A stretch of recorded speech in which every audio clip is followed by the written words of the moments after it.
Hi friends, welcome to my channel. AP రాష్ట్ర వ్యాప్తంగా ఉన్నటువంటి పింఛన్దారులందరికీ కూడా సీఎం చంద్రబాబు నాయుడు గారు నూతన కానుక బంపర్ ఆఫర్ అయితే తెలిపారు. ఈ వీడియోను పింఛన్దారులు ఎవరికైతే ఉన్నారో వారందరూ కూడా స్కిప్ చేయకుండా చూడండి. మీకు ఇవ్వబోతున్న పింఛన్లపై మార్పులు అయితే జరిగాయి. అలాగే దీంతో పాటుగా కొంతమందికి అయితే 8,000 రూపాయలు అనేది పింఛన్ అనేది ఇవ్వబోతున్నారు. అలాగే కొత్త పింఛన్లు డేట్ అనేది ఎప్పటి నుంచి అప్లై చేసుకోవాలి అని దానికి సంబంధించి జనవరి 2వ తారీఖున జన్మభూమి కార్యక్రమం నుంచి కొత్త పింఛన్లు ఎవరైతే అప్లై చేసుకుంటారో వారందరికీ కూడా ఇప్పుడైతే అప్లై చేసుకోమని చేయడం అయితే జరిగింది. అయితే మళ్ళీ కూడా మనకి జన్మభూమి కార్యక్రమం అనేది పోస్ట్ పోన్ చేయడం జరిగింది. అయితే మనకు కొత్త పింఛన్లకు అప్లికేషన్ అనేది కూడా పోస్ట్ పోన్ అనేది జరగడం అయితే జరిగింది. ఎప్పటి నుంచి కొత్తగా అప్లై చేసుకునే వాళ్ళు పింఛన్ అప్లై చేసుకునే వాళ్ళ కోసము చేసుకోవాలని, అలాగే మనకు నూతన సంవత్సరం కానుక పెన్షన్ల బార్లకు ఎలాంటి బంపర్ ఆఫర్ వచ్చిందంటే చంద్రబాబు నాయుడు గారు ఇవ్వబోతున్నారు. దాని గురించి అయితే ఈ వీడియోలో క్లారిటీగా తెలుసుకుందాము. అలాగే ఎవరికైనా ఒకసారి 8,000 రూపాయలు పింఛన్ అనేది ఇవ్వబోతున్నారు. దీని గురించి పూర్తి వివరాలు ఈ వీడియోలో తెలుసుకుందాం. ఈ వీడియోని ఎక్కడా కూడా స్కిప్ చేయకుండా చివరి వరకు చూడండి. వీడియో నచ్చితే మీ ఫ్రెండ్స్ అండ్ ఫ్యామిలీ మెంబర్స్ కూడా షేర్ చేయండి, వాళ్ళకి ఇన్ఫర్మేషన్ ఇవ్వచ్చు. అలాగే మన ఛానల్ని ఎవరైనా కొత్తగా చూస్తున్నట్లయితే సబ్స్క్రైబ్ చేసుకొని పక్కనే ఉన్న బెల్ ఐకాన్ మీద క్లిక్ చేయండి. దీనివల్ల రాష్ట్ర ప్రభుత్వం నుంచి కేంద్ర ప్రభుత్వం నుంచి వచ్చే కొత్త పథకాల గురించి నోటిఫికేషన్ ద్వారా మీకు తెలుస్తుంది. అలాగే ఒక చిన్న లైక్ చేయండి.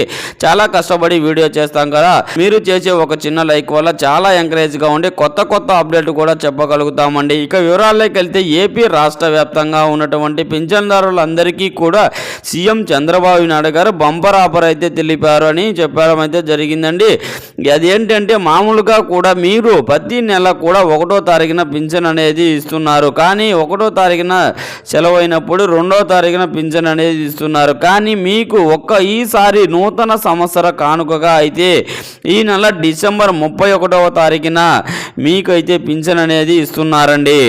మీ ఇంటి వద్దకే సచివాలయం సిబ్బంది వచ్చి పింఛన్ అనేది ఇస్తున్నారు. అంటే సచివాలయం వాళ్ళు 30వ తారీఖునే పింఛన్ డబ్బులు అనేది కూడా బ్యాంకు నుంచి డ్రా చేసుకోవాలి.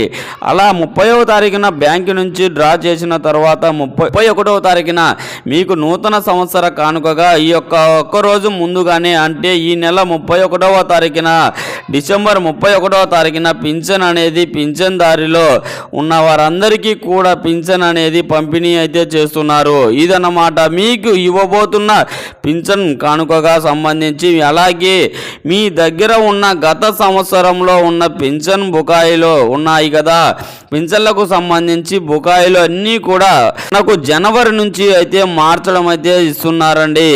ఇవి ఇచ్చేసి కూటమి ప్రభుత్వం అంటే కొత్త ప్రభుత్వానికి సంబంధించి పింఛన్దారులు అందరికీ కూడా కొత్త కార్డులను పంపిణీ చేస్తున్నారు. అలాగే ఎవరైతే భర్త చనిపోయిన వాళ్ళందరికీ కూడా నవంబర్ నెలలో అప్లై చేసుకోమని చెప్పడం జరిగింది. అట్లా అంటే ఏమీ లేదండి, చేసుకోవడం వాళ్ళకి ఆల్రెడీ తెలిసిందే ఉంటుంది. అప్లై అంటే మీకు ఏమి లేదు, ఆల్రెడీ మీ యొక్క వస్తున్నటువంటి పింఛన్ అనేది వస్తున్నటువంటి వెంటనే ఇలా పెండింగ్ లేకుండా భారీగా కూడా వస్తుంది. కాకపోతే 1 నెల మాత్రం వెరిఫికేషన్ అనేది జరుగుతుంది. ఈ విధంగా వెరిఫికేషన్ పింఛన్ అనేది ఇస్తున్నారు. అంటే నవంబర్ నుంచి కూడా మీరు అప్లై చేసుకోమని చెప్పారు కదా. అటువంటి డిసెంబర్ నెల, జనవరి నెల, నవంబర్ నెలలో కనుక మీ యొక్క భర్త చనిపోయి ఉండి ఆ నవంబర్ నెలలోనే మీరు అప్లికేషన్ అనేది ఇచ్చినట్లయితే మీకు డిసెంబర్ లేదా జనవరి 2 కలిపి ఎవరైతే భర్త చనిపోయి అది కూడా మీ యొక్క భర్త వస్తూ ఉన్నట్లయితే పింఛను మీకు భర్తకు రాకుండా ఉన్నట్లయితే మీ యొక్క భర్త పింఛను వస్తున్నట్లయితే మీకు ఎలాంటి ఇబ్బందులు పడకుండా జస్ట్ మీ యొక్క సర్టిఫికెట్ ఉంటుంది కదా, ఈ యొక్క సర్టిఫికెట్ డెత్ సర్టిఫికెట్ ఉంటుంది కదా, ఈ యొక్క డెత్ సర్టిఫికెట్ తీసుకెళ్ళి మీరు కనుక సచివాలయంలో కనుక ఇస్తే ఈ యొక్క 2 నెలల్లో అనేది కూడా ఒకేసారి వస్తుంది. ఒకవేళ కనుక మీరు ఇంకా ఇవ్వలేకపోతే సర్టిఫికెట్ మీకైతే రాదు, మీకు పింఛన్ అనేది ఒకేసారి రావు. అందుకని మీకు అప్లై చేశారో లేదో ఒకేసారి చెక్ చేసుకోండి. ఇంకొక ముఖ్యమైన అప్డేట్ ఏంటంటే ఇంకా కూడా ఎవరైతే భర్త చనిపోయి భర్త పింఛన్ వస్తున్నట్లయితే ఎవరైతే అప్లై చేసుకోవాలో కదా, వాళ్ళందరికీ కూడా జనవరి నుంచి వాళ్ళకు మాత్రమే కొత్త పింఛన్లు వస్తున్నాయండి. ఎవరైతే ఆల్రెడీ వాళ్ళ భర్తకు పింఛన్ వస్తూ ఉంటుంది కదా, వాళ్ళకు మాత్రమే అన్నమాట. వాళ్ళు అప్లై చేసుకున్నట్లయితే వాళ్ళందరికీ కూడా అప్లై చేసుకోవచ్చు. ముఖ్యంగా కూడా ఎవరైతే భర్త చనిపోయి పింఛన్ అప్లై చేసుకోవాలి అనుకుంటున్నారో, మీ భర్తకు వస్తున్నట్లయితే ఈకేవైసీ అనేది ఖచ్చితంగా చేయించుకోవాలి. ఈ యొక్క ఈకేవైసీ ప్రక్రియ కనుక చేయించుకోలేకపోతే పింఛన్ అనేది రాదండి.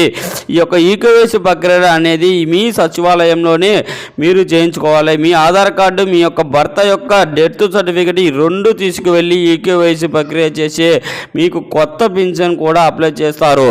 గత ప్రభుత్వంలో ఉన్నటువంటి పదే మండల ఆఫీసుల చుట్టూ, సచివాలయాల చుట్టూ తిరుగుతూ ఉండేవాళ్ళు కదా, ఇప్పుడు ఇంత ఇబ్బంది అనేది లేకుండా మీరు వెళ్ళిన వెంటనే కూడా మీకు అప్లికేషన్ పెడతారు. బట్ మనకి 1 month అనేది వెరిఫికేషన్ అనేది కూడా చేస్తారు. అలా వెరిఫికేషన్ అయిపోయిన వెంటనే కూడా మీకు పింఛన్ అనేది ఇచ్చేస్తారు. అంతేగాని మీకు ఎలాంటి ఇబ్బందులు పెట్టి ఏ విధంగా ఉండదు, మీకు లేట్ కూడా ఉండదు. పింఛన్ల గురించి అయితే మీరు మాత్రం ఈ యొక్క ఈకేవైసీ ఖచ్చితంగా చేయించుకోవాలి. అలాగే అన్ని కేటగిరీలకు సంబంధించి పింఛన్ అనేది అప్పటి నుంచి అప్లై చేసుకోవాలి. కొత్త పింఛన్లు ఎప్పటి నుంచి అప్లై చేసుకోవాలి అని చెప్పేసి చాలామంది ఎదురు చూస్తున్నారు కదా.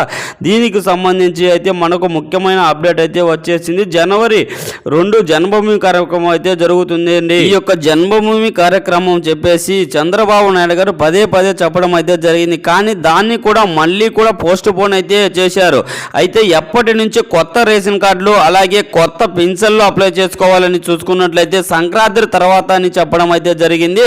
సంక్రాంతి వరకు అయితే కొంతమంది కొత్త పింఛన్లదారులు అలాగే కొత్త రేషన్ కార్డులు అయితే అప్లై చేసుకోమని చెప్పడం అయితే జరిగింది. ఈ యొక్క కూటమి ప్రభుత్వం సంక్రాంతి తర్వాతనే మళ్ళీ కూడా మనకు జన్మభూమి కార్యక్రమం అనేది ఏర్పాటు చేస్తాము, అప్పటి నుంచి అప్లై చేసుకోవచ్చునని చెప్పడం అయితే జరిగింది. అంతేకాని మీ యొక్క రేషన్ కార్డు మీద ఎంతమంది ఉన్నా, ఎంతమందికి కూడా ఎవరు ఎన్ని ఫ్యామిలీలు ఉన్నా సరే అన్నీ కూడా గిట్లుబాట్లు అయ్యే విధంగా కూడా ఈ యొక్క పింఛన్లు అయితే సంబంధించి ఎటువంటి ఉద్దేశం లేకుండా ఒక్క సచివాలయంలోనే అన్ని రకాల సరుకులు, ఒక సంచిలోని అన్ని రకాల సరుకులు, బియ్యము అన్ని రకాల సపరేట్గా అనేది కూడా ప్రభుత్వం అయితే ఇస్తామని చెప్పడం అయితే జరిగింది. ఈ సంక్రాంతి కానుక మహిళలకు 18,000 రూపాయలు కూడా పంపిణీ అయితే చేస్తున్నారనేది దీని గురించి కూడా ఈ వీడియోలో ఆల్రెడీ చెప్పడం అయితే గతంలో వీడియోలో రూపంలో కూడా పెట్టానండి. ఈ డాక్యుమెంట్స్ కావాలి, ఎక్కడికి వెళ్ళి ఎలా అప్లై చేసుకోవాలి ఏంటి అనేది కూడా చేశానండి. అది కూడా ఒకసారి చెక్ చేసుకోండి. కామెంట్ సెక్షన్లో పిన్ కూడా చేశానండి. దీని మాటలకు పింఛన్ సంబంధించి ఈ నెల 31వ తారీఖునే పింఛన్ అయితే ఇస్తున్నారు. ఈ వీడియో పట్ల ఎలాంటి డౌట్స్ ఉన్నా కామెంట్ రూపంలో కామెంట్ చేయండి, రిప్లై ఇస్తానండి.